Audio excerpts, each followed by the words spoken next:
hero ដែលមិនទាន់នឹងចេញផងឥឡូវចាប់ដើមចេញ skin មកទៀតហើយគឺជា hero Delvara ដែលត្រូវបញ្ចេញនៅ server global នៅថ្ងៃទី17នៅ season ថ្មីខាងមុខហ្នឹងក៏ប៉ុន្តែគឺលីកមួយថាដែលជាការបែកធ្លាយថាត្រូវបញ្ចេញ skin ប៉ុន្តែវាគួរសោកស្ដាយដែរមិនមែនជា skin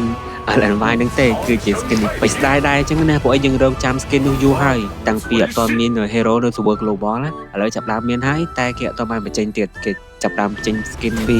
ទូចមកមុនហើយ skin នេះគឺ quality គឺស្អាតខ្លាំងមែនទែន skin ចូលឆ្នាំចិនណាកាលពី2025មក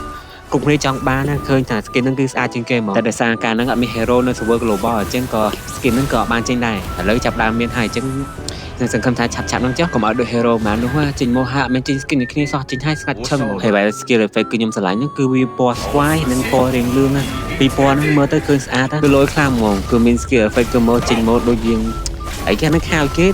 នៅចិនខ្ញុំអត់ស្គាល់ខ្ញុំភ្លេចឈ្មោះបាត់ហើយបើ skin ហ្នឹងចេញមិនគឺអត់ថ្លៃទេគឺ1000ជាង token ទេដូចតែ skin LNY ផ្សេងទៀតអញ្ចឹងណាហើយនេះគឺជា skin ដែលគេទេមិនចេញណាគឺថាពណ៌ effect វាគឺរៀងពណ៌ទឹកក្រូចរៀងខំដិតអញ្ចឹងណា